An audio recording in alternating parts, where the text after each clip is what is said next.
اللہ تعالیٰ نے قرآن پاک کے اندر بہت ساری چیزوں کو سمجھانے کے لیے اور ان کی اہمیت کو بتانے کے لیے قرآن پاک کے اندر قسم کھا کر بیان کیا ہے۔ جیسے نبی پاک صلی اللہ علیہ وسلم کی شان بتائی تو قسم کھائی، والضحیٰ واللیل اذا سجا، قسم ہے آپ کے روشن چہرے کی، قسم ہے رات کی اندھیری کی، اور اللہ کے نبی صلی اللہ علیہ وسلم کے بعد اللہ تعالیٰ نے انسان کی پیدائش اور اس کی خوبصورتی کو سمجھانے اور بتانے کے لیے قرآن پاک میں 4 قسمیں کھائیں۔ فرمایا والتین والزیتون وطور سینین وہذا البلد الامین، قسم ہے انجیر کی، قسم ہے زیتون کی، اور قسم ہے طور پہاڑ کی، اور قسم ہے آپ کے شہر کی۔ لقد خلقنا الانسان فی احسن تقویم، کہ ہم نے انسان کو بہت خوبصورت سانچے میں ڈھالا ہے۔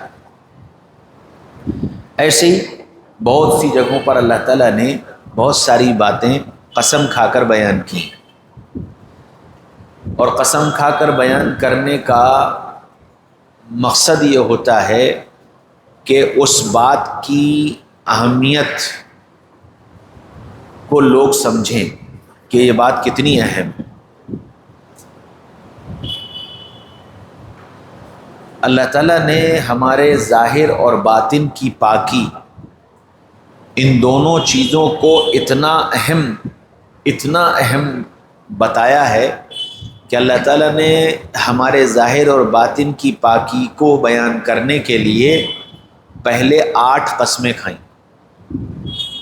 فرمایا والشمس وضحاها، قسم ہے سورج کی اور اس کی روشنی کی، والقمر اذا تلاها، اور قسم ہے چاند کی جب وہ چلے، والنہار اذا جلاها، اور قسم ہے دن کی جب وہ روشن ہو جائے، واللیل اذا یغشاها، اور قسم ہے رات کی جب وہ چھا جائے،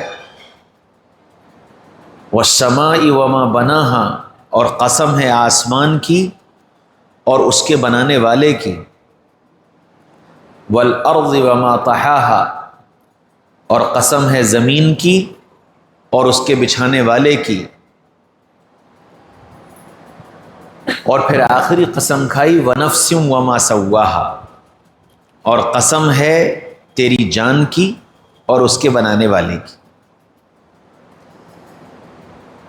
اتنی قسمیں کھا کر کیا کہا؟ قد افلح من زکاها، کہ کامیاب وہ آدمی ہوا جس نے اپنے ظاہر اور باطن کو پاک کر لیا، وقد خاب من دساها، اور ناکام ہو گیا وہ آدمی جس نے اپنے ظاہر اور باطن کو گندا کر لیا۔ بس یہ اتنی بات اللہ کو اپنے بندوں کو سمجھانی تھی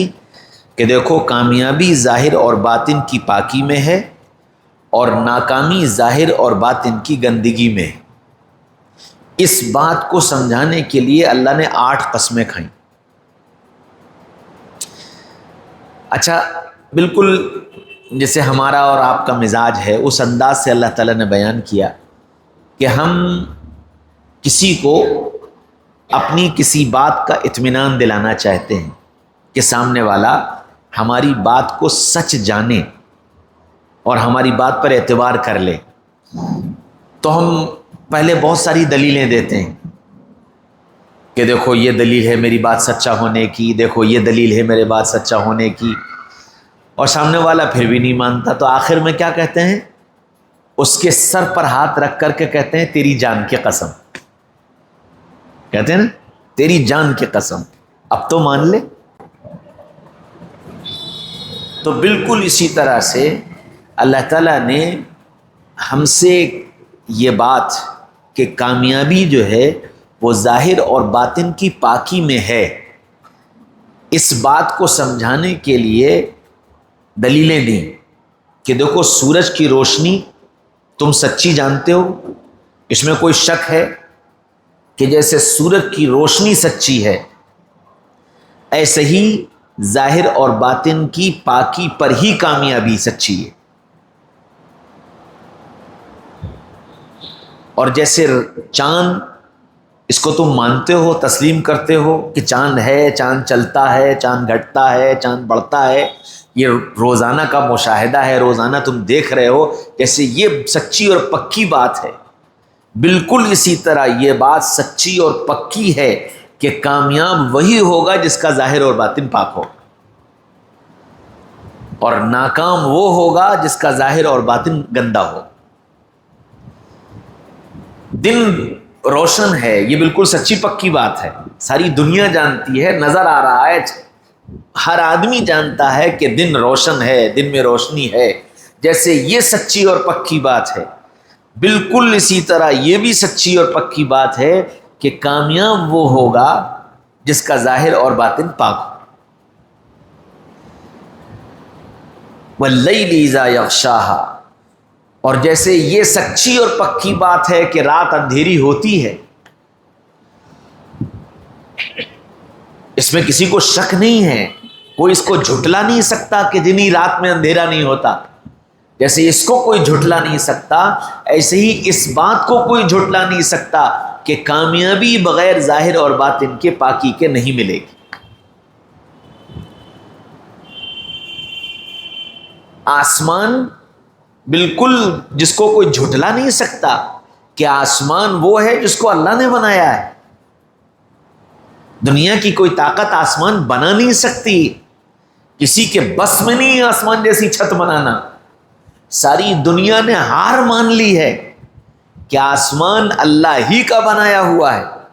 جیسے اس کو نہیں جھٹلایا جا سکتا ایسے ہی اس بات کو نہیں جھٹلایا جا سکتا کہ کامیابی اللہ نے ظاہر اور باطن کی پاکی میں رکھی۔ زمین اللہ ہی نے بچھائی ہے، ساری دنیا کی طاقتیں مل کر زمین نہیں بچھا سکتے، اگر طاقت ہوتی تو آج بھی دنیا میں 97 حصے پر پانی ہے، کیوں نہیں اس پر زمین بچھا لی؟ جیسے یہ بات سچی اور پکی ہے اور اس کو جھٹلایا نہیں جا سکتا کہ زمین اللہ نے بچھائی ہے، بالکل اسی طرح یہ بات سچی اور پکی ہے کہ کامیابی اللہ نے ظاہر اور باطن کی پاکی میں رکھی ہے اور ناکامی اللہ نے ظاہر اور باطن کی گندگی میں رکھی۔ اور پھر کچھ نہیں سمجھ میں آ رہا، نہ آسمان سمجھ میں آئے، نہ زمین سمجھ میں آئے، نہ سورج چمن سمجھ میں آئے، نہ چاند سمجھ میں آئے، نہ دن سمجھ میں آئے، نہ رات سمجھ میں آئے، کچھ نہیں سمجھ میں آ رہا۔ اپنی جان تو سمجھ میں آ رہی ہے، اپنا وجود تو سمجھ میں آ رہا ہے، اور اس وجود کو کس نے بخشا یہ بات تو سمجھ میں آ رہی ہے۔ ساری دنیا کی طاقتیں مل کر میری ایک آنکھ نہیں بنا سکتی، میرا ایک بال نہیں بنا سکتی، میری آواز نہیں بنا سکتی، میرے انگلیوں کی پکڑ نہیں بنا سکتی۔ اپنی جان پر غور کر لو، جیسے یہ بات سچی اور پکی ہے کہ میرا اور تمہارا بنانے والا اللہ ہے، ایسے ہی یہ بات بھی سچی اور پکی ہے کہ کامیابی اللہ نے ظاہر اور باطن کی پاکی میں رکھی۔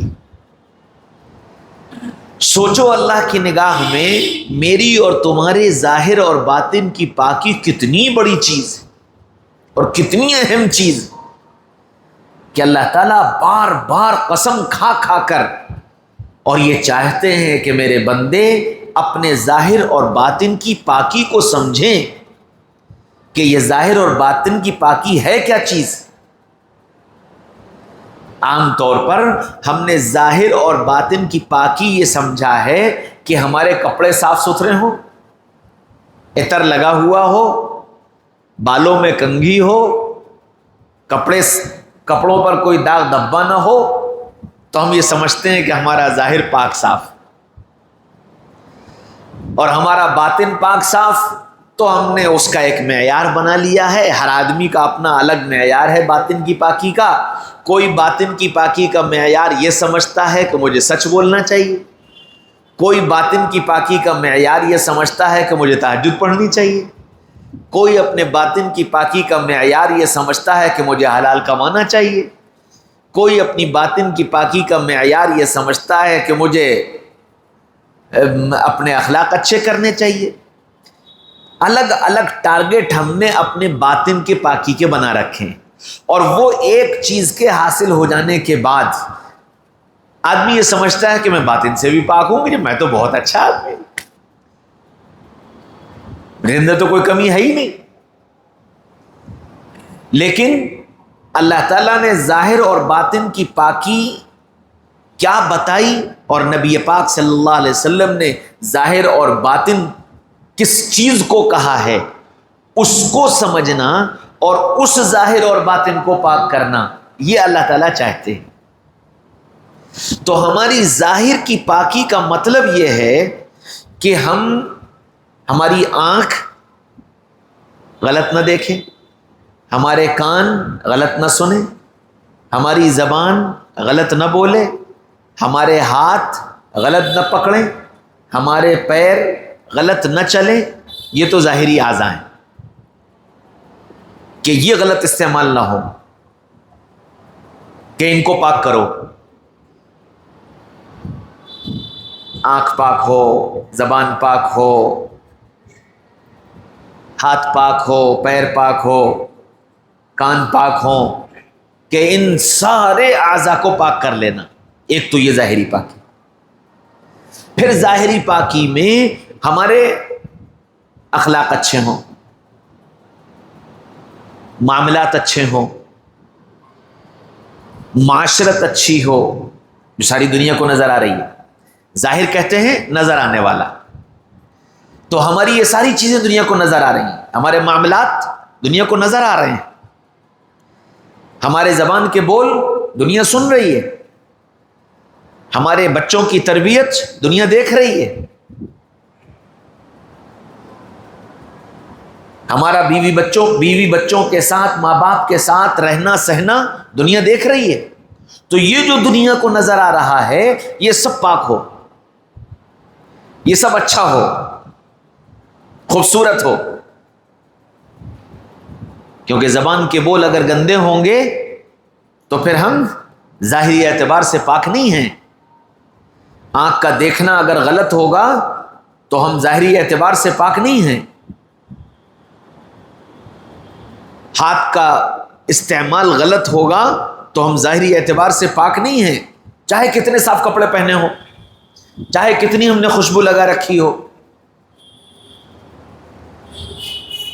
ہم ناپاک ہیں، ہم گندے ہیں. ہمارے کانوں کا سننا اگر غلط ہوگا تو ہم ناپاک ہیں، گندے ہیں. ہمیں اپنے ان سارے اعضاء کا استعمال صحیح کرنا ہوگا تو ہم پاک بنیں گے، جس کا اللہ تعالیٰ نے مطالبہ. اور اسی پاکی پر اللہ نے کامیابی کا وعدہ کیا ہے. کپڑے سفید ہونے پر کامیابی کا وعدہ نہیں ہے. کپڑے تو پھٹے پرانے ہوں، میلے کچیلے ہوں. حدیث شریف میں آتا ہے کہ بہت سے اللہ کے بندے جن کے جسم گرد سے، دھول سے گردآلود ہوتے ہیں اور جن کے کپڑے پھٹے پرانے ہوتے ہیں،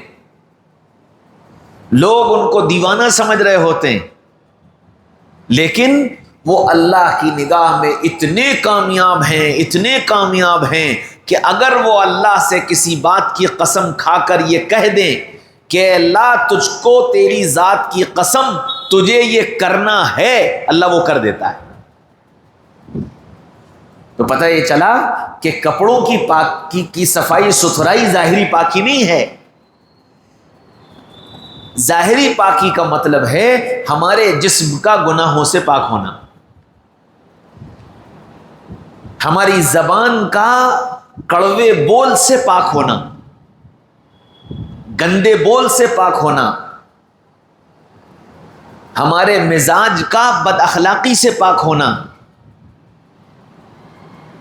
ہمارے مزاج کا غصے سے پاک ہونا، کیونکہ یہ دنیا کو نظر آئے گا، ہمارا غصہ دنیا کو نظر آئے گا، ہمارے زبان کے بول دنیا کو نظر آئیں گے، یہ سب ظاہر ہے کہ یہ سب پاک صاف ہو، سوچ سمجھ کر زبان سے بول نکل رہے ہوں۔ قرآن ایک ایک عزو کے استعمال کو بتا رہا ہے، اور حدیث ایک ایک عزو کے استعمال کو بتا رہی ہے کہ یہ آنکھ کیسے پاک ہوگی۔ قل للمؤمنین یغضوا من ابصارہم، ایمان والوں سے کہیے اپنی نگاہوں کو نیچا رکھا کریں۔ اب یہ نگاہ نیچی رہے گی تو پاک رہے گی،